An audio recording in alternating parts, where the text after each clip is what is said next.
Assalamualaikum dan selamat tengah hari. So untuk hari ini kita akan belajar tentang diffraction by a single slit. Pembelauan oleh celah tunggal yang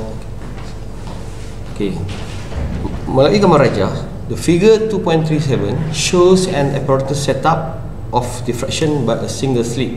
So you can see that the pattern is almost like the Young double slit, but the central maximum has the brightest intensity, followed by first maximum, second and third second maximum and third maximum. And you can see that the angle stated there. So theta is the angle of diffraction. So explanation of a single slit diffraction experiment. Wavefront or muka gelombang from light source falls on a narrow slit S and diffraction occurs. Pembelauan berlaku apabila melalui celah yang sempit. So every point of the wavefront that fall on S act as a source of secondary wavelet and superpose each other to form an interference pattern on the screen as shown in figure before. Now the central fringe, jalur tengah is bright, cerah, dan dia dipanggil sebagai maximum, dan dia ialah yang paling lebar and widen compared to other bright fringes, and the central fringe has the highest intensity, keamatan yang paling tinggi. Central fringe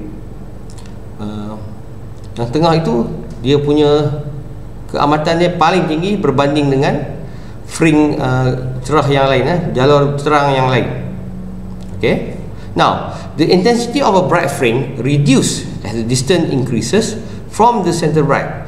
Maksudnya jalur tengah itu akan ada intensity yang paling tinggi dan diikuti oleh order-order yang lain yang mana intensitinya makin menurun. Other rays with angle theta 2 and theta 1 will produce minimum and maximum. Minimum ni ialah jalur gelap, maximum ialah jalur cerah on both sides of the central maximum.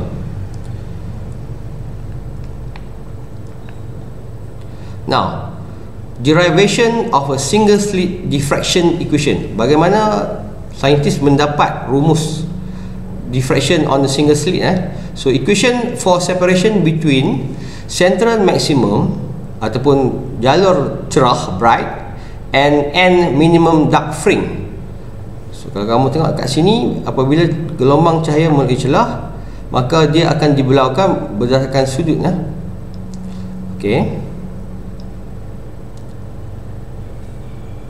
Yang mana A ialah lebar celah, D ialah jarak di antara celah kepada skrin, capital D. So ulang, A ialah mewakili kelebaran celah dan D besar mewakili jarak di antara celah ke skrin.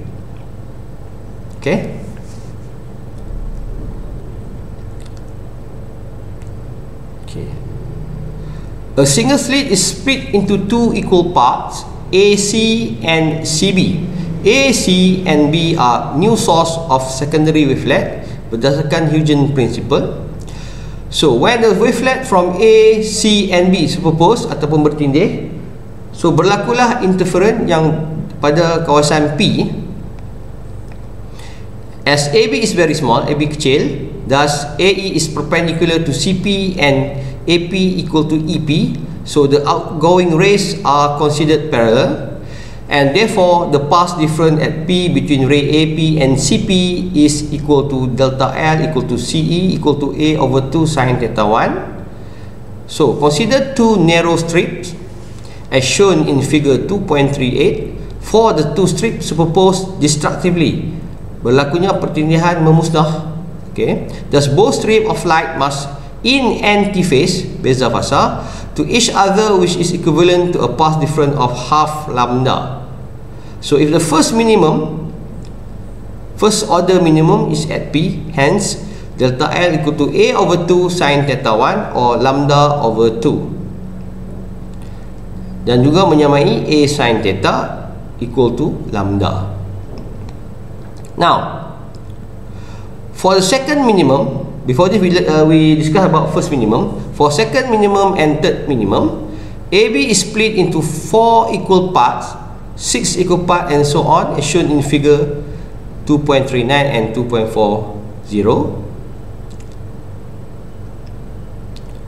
Okay, you can see the figure.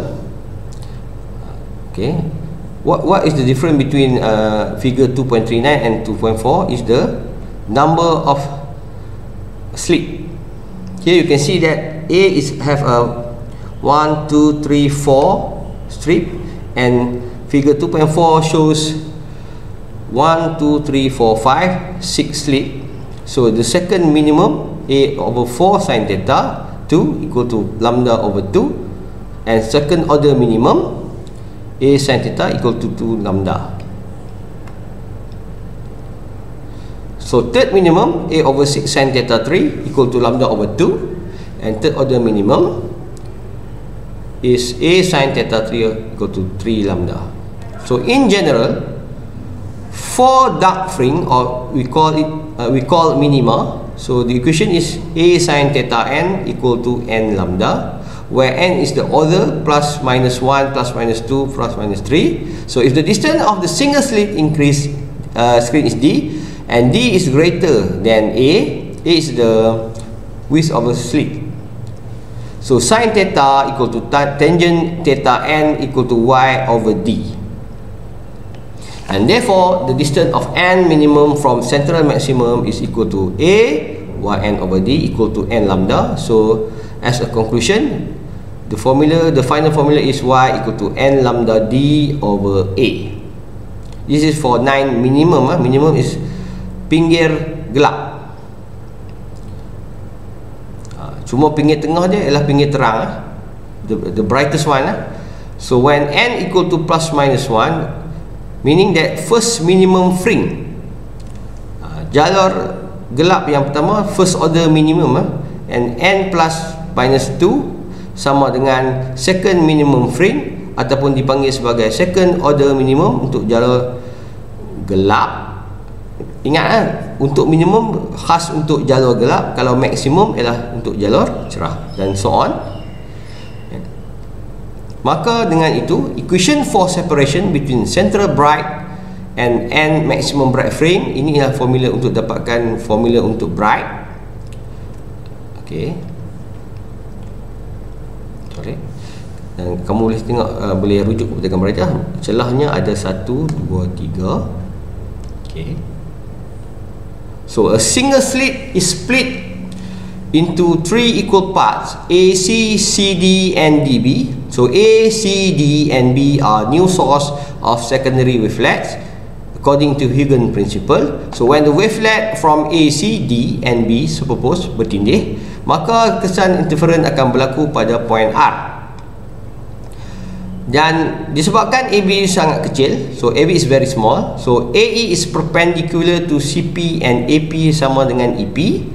So the outgoing rays are considered parallel, and therefore the path difference at P between ray AP and CP is delta L equal to CE equal to A over 3 sin theta 1. So consider 3 narrow strips as shown in figure. The first 2 strips superpose disruptively, memusnah, at which the path difference is half lambda, and leave the third strip. So the third strip produce the maximum ataupun jalur cerah, dekat R. Okay, so if the first maximum order is at R, so hence delta L is equal to A over 3 sin theta 1 or equal to lambda over 2, right? And equal to A sin theta 1 equal to 3 over 2 lambda. And for the second maximum and third maximum, AB is split into 5 equal parts and 7 equal parts, as so on, as shown in figure 2.42 and 2.43. This is the figure.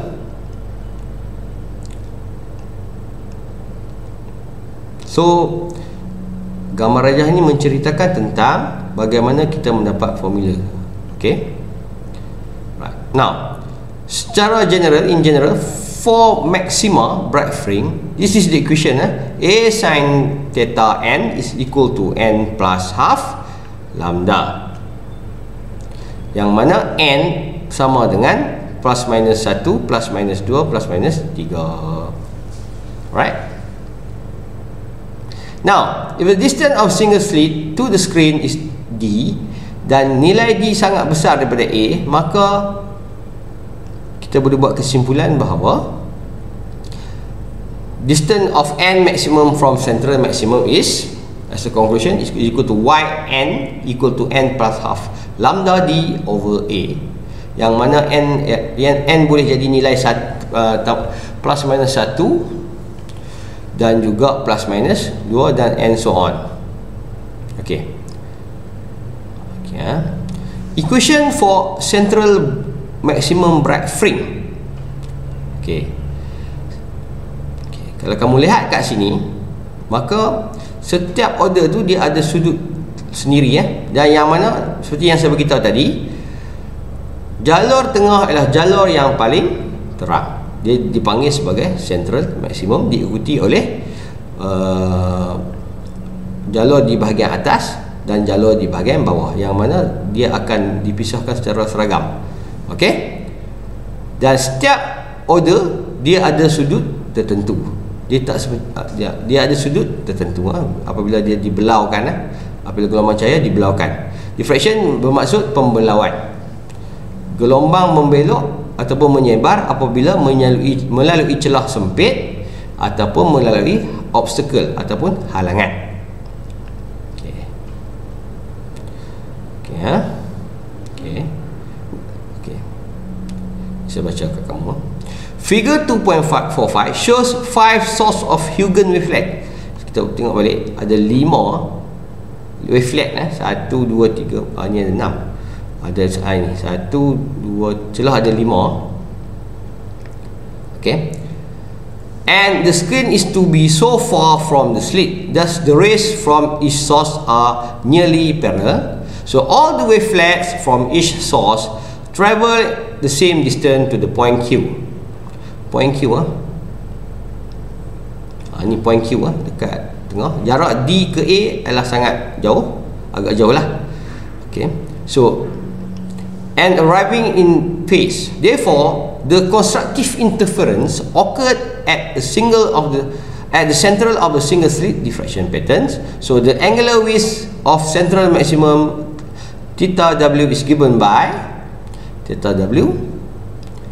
Theta W ni maksudnya theta width, kelebaran. So 2 theta 1 and theta 1, first minimum diffraction angle.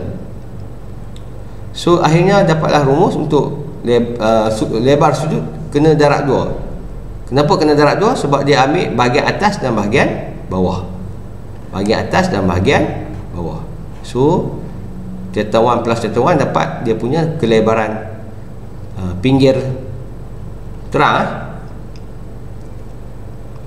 Okey.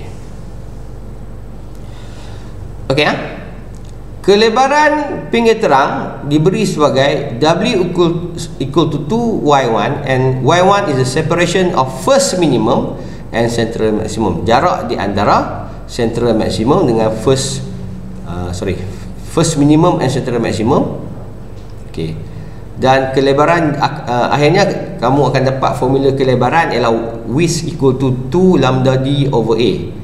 Lebar dia kena ambil bahagian atas bawah, sebab tu dia darab 2. Okey, nota, to calculate the maximum number of order observed, take diffraction angle theta equal to 90 degree. Untuk mengira bilangan jalur yang dapat dilihat, maka kita menggunakan sin 90 darjah. Bermaksudnya nilainya sin 90 equal to 1. Okay, from both equation for minima and maxima, we obtain sudut bergantung kepada sin theta, bergantung kepada lambda ataupun panjang gelombang. So dengan menggunakan kedua-dua hubungan ini, the change of single slit diffraction pattern can be explained. Maka fenomena ini kita boleh terang. Okey, sebagai contoh. Okey. A sodium light of wavelength 580 nanometer shine through a slit and produce diffraction patterns on the screen 0.6 meter away. So the width of the central maximum frame on the screen is 5 cm. Determine number 1, A, the width of the slit. B, the angular width of the central maximum frame. C, the number of minimum, maksudnya jalur gelap yang boleh dilihat pada skrin. Maksudnya dekat soalan ni apa yang dia bagi ialah dia bagi panjang gelombang, dia bagi nilai jarak antara skrin kepada slit, dan juga dia bagi kelebaran jalur tengah. Maka dengan itu, dengan menggunakan pengetahuan tentang single slit diffraction, so kelebaran sama dengan 2 kali Y1 dan Y1 juga sama dengan lambda D over A. Dan dalam maklumat yang dia bagi tu, dia telah beri maklumat tentang kelebaran 5 darab 10 kosong negatif 2 sama dengan 2 darab 580 darab 10 kosong negatif 9, dan darab 0.6 iaitu D besar, D capital D, bagikan dengan nilai yang kita nak cari ialah nilai A, kelebaran slit ataupun bukaan. Okey, dan akhirnya selepas dibuat pengiraan, kamu akan dapat nilai 1.39 darab 10 kuasa negatif 5 meter. Nilai A memang kecil, dan kalau kamu perlu nak observe dengan lebih clear lagi, dengan lebih terang, maka nilai A sepatutnya hampir sama dengan panjang gelombang. Untuk B, the angular width of the central maximum frame is given by formula theta equal to 2 theta 1. Maka dengan itu, dengan menggantikan, dengan menggunakan nilai-nilai yang telah diberi, maka kamu akan dapat kelebaran celah yang berlaku pada sudut 4.78 4.78 theta. And C, by applying equation for minimum frame A sin theta n lambda, kita nak tengok dia punya order n tu berapa for the maximum order. Kita pakai sin 90 darjah. So setelah dibuat penggantian, kita dapati n max ialah 23.97. Tetapi ingat, jangan gunakan nilai yang atas. Ada pelajar yang guna 24. So tak boleh, 24 tu salah. So maximum order yang dapat ialah 23, tetapi number of minimum, kenapa dia darab 2? Sebab dia ambil untuk fring untuk yang bahagian atas saja 23, fring yang bawah juga 23. So total adalah 26 fring. Untuk minimum kita tak tambah 1, untuk maksimum kita tambah 1. So, sebab dia tanya minimum. Sebab kalau untuk jalur cerah, dia ada penambahan lagi 1 fring, iaitu fring yang the brightest fring, the brightest the fring yang intensity dia paling tinggi kat tengah tu, kena tambah lagi 1. Tapi ini untuk minimum pinggir gelap, dia cuma darab 2 ataupun 23 tambah 23. Okey, kita masuk kepada diffraction grating, atau dalam bahasa Melayu dipanggil parutan berlawan. Parutan berlawan. So di akhir sesi pembelajaran ini, at the end of this chapter, pelajar mesti tahu bagaimana menerangkan menggunakan gambar rajah berlakunya pembelauan, dan juga kena tahu bagaimana menggunakan formula D sin theta equal to n lambda, yang mana D itu ialah 1/n. Sekejap lagi kita tengok apa itu D equal to 1/n.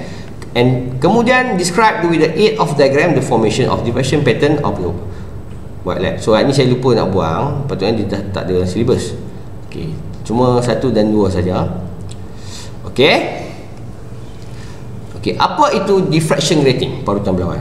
Is defined as a large number of equally spaced parallel slit.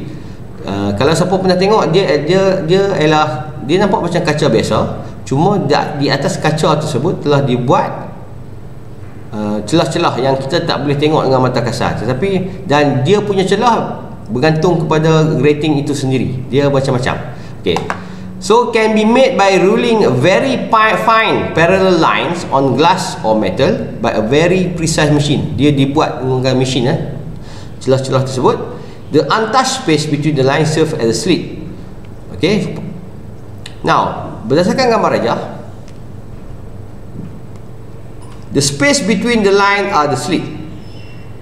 For example, if there is a 4 line, 1, 2, 3, 4, slitnya ialah 3. 1, 2, 3. Okay? Okay.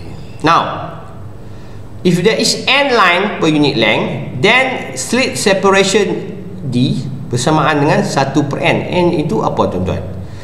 Okay, N tu sebagai contoh, if a diffraction grating has a 5,000 line per cm, maka D dia, ini saya nak buat penerangan sikit ya. Kalau dia per cm, maksudnya yang atas satu ni kamu kena tukar dalam cm.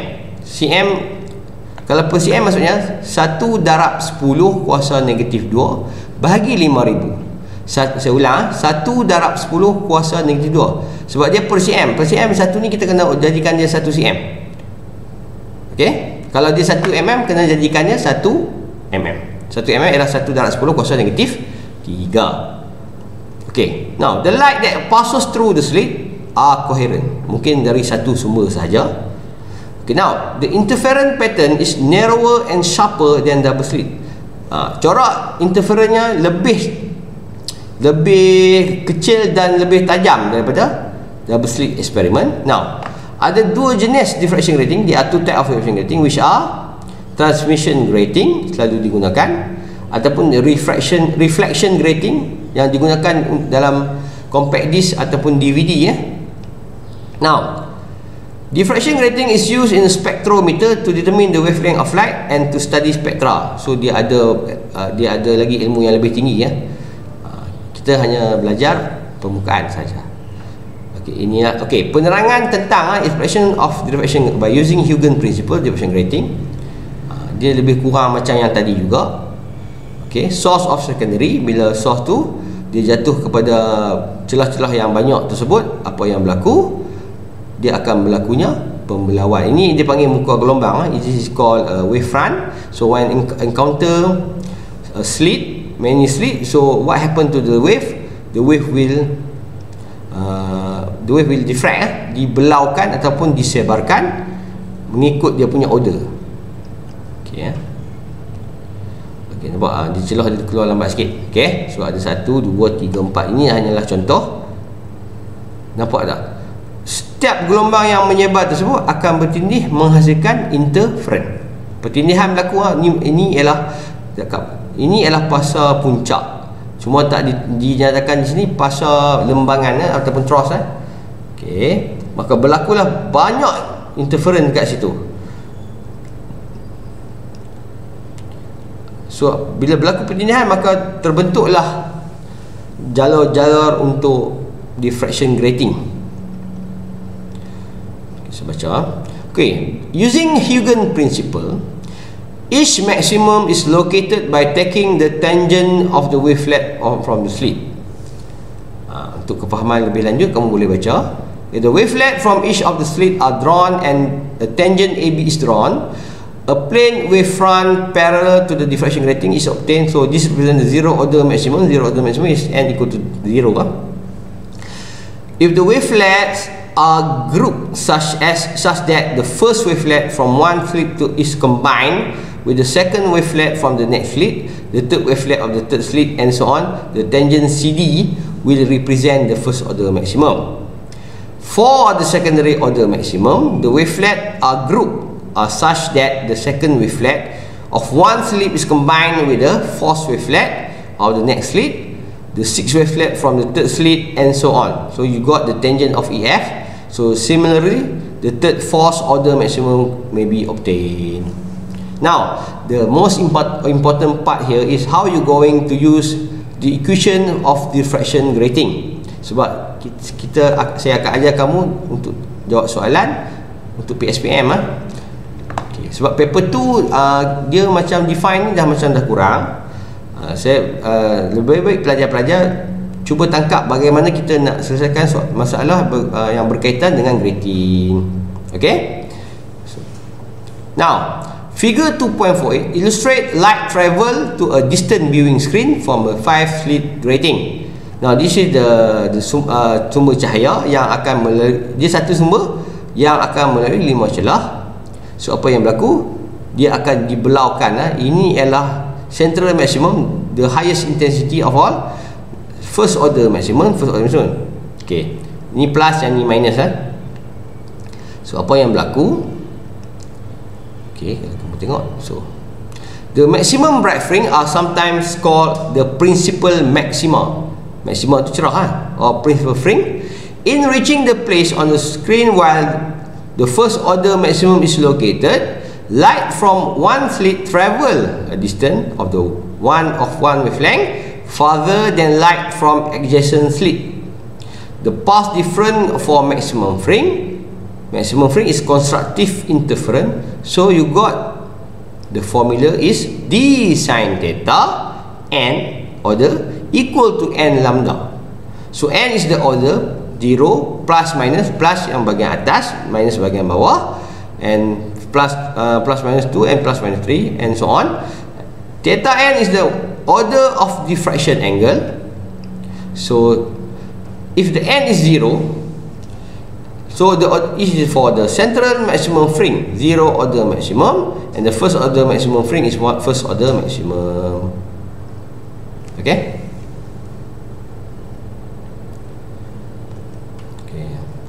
The maximum fringe produced by a grating are much narrower and sharper than those from a double slit, as the intensity graph figures 2.5 and to A and B shows. Okay, yang ni untuk double slit interference, yang double slit. Kalau yang grating ni 5 slit, dia punya intensity dia lebih tajam dan terang. Now, okay, figure 2.51 shows the diffraction grating pattern. So you have here parallel beam of monochromatic light. Monochromatic light ni sebenarnya dia ialah cahaya yang koheren. Koheren ni dia ialah panjang gelombang dia sama, frekuensi dia sama, constant phase different. Okay. Now, ini ialah order yang berlaku, yang mana setiap order itu berlaku pada sudut-sudut tertentu, dan yang tengah ni dia panggil sebagai central bright fringe. Right. So, nota. Okay, to calculate the maximum number of order for bright fringe observed, okay, take the diffraction angle sin theta is equal to 90 equal to 1. So n max is d over lambda. Sebab sin 90 derajat ialah 1. So when n max equal maximum number of order that can be observed, so from the equation maximum we obtain that sin theta is directly proportional to wavelength or lambda, and sin theta is inversely proportional with 1 over d. Dan saya ulang balik, d ialah 1 meter per dengan bilangan celah. Sebagai contoh, for example, okay, a monochromatic light of unknown wavelength falls normally on a diffraction grating. Now, given here the diffraction grating has 3000 line per cm. If the angular separation between the first order maxima is 35 degree, so calculate the wavelength of the light. B, the angular separation. Angular separation ni dia refer kepada sudut, second order and third order. Okay. Macam mana kita nak selesaikan masalah ni? Okay. Kita tahu n dia sama dengan 3000 cm. Ada pelajar yang confuse. Kalau dia kata 3000 cm negatif 1, maksudnya 1 tu 1 darab 10 kuasa negatif 2 per dengan 3000. Okay. Lebar pinggir 35 darjah dan n sama dengan 1. So A, sudut refraction angle for first order maxima ialah 2 theta 1. Okay, you know that 2 theta 1 is 35. So okay, so theta 1 is 17.5 degree. And slit separation, okay, ini selalu pelajar akan confuse. Okay, senang je. Kalau dia kata soalan per cm, maksudnya nilai 1 tu ialah 1 cm. Tukar 1 tu kepada meter, kamu akan dapat 1 darab 10 kuasa negatif 2 bahagi 3000. So dapat nilai dia ialah 3.33 darab 10 kuasa negatif 4 cm, ataupun dalam meter 3.33 times 10 power of negative 6 meter. Maka panjang gelombang ialah, tadi kamu dah kira D dan kamu dapat sudut dia sin theta 1 is 70.5. So tak ada masalah lah untuk kira wavelength kan. So kamu akan dapat nilai lambda dia ialah 1 darab 10 kuasa negatif 6 meter. Saya menyarankan pelajar-pelajar untuk lebih fokus kepada soalan-soalan partial yang melibatkan grating. Okay, so sebab PSPM soalannya banyak berkisar tentang pengiraan. Okay, ini solution. Okay, ini soalan yang B ya. Ditanya beza sudut antara second order dengan third order. Okay, di sin theta 2 equal to lambda second order, and third order di sin theta 3 equal to 3 lambda. So apabila dah dapat sudut order kedua dan order ketiga, dia akan buat penolakan. The angular separation is delta theta 3 minus theta 2. So you got the angular separation is 27.4 degree. Okay, maka dengan itu tamatlah kelas untuk chapter 7. Sampai di sini saja. Saya mengucapkan terima kasih dan assalamualaikum warahmatullahi taala wabarakatuh.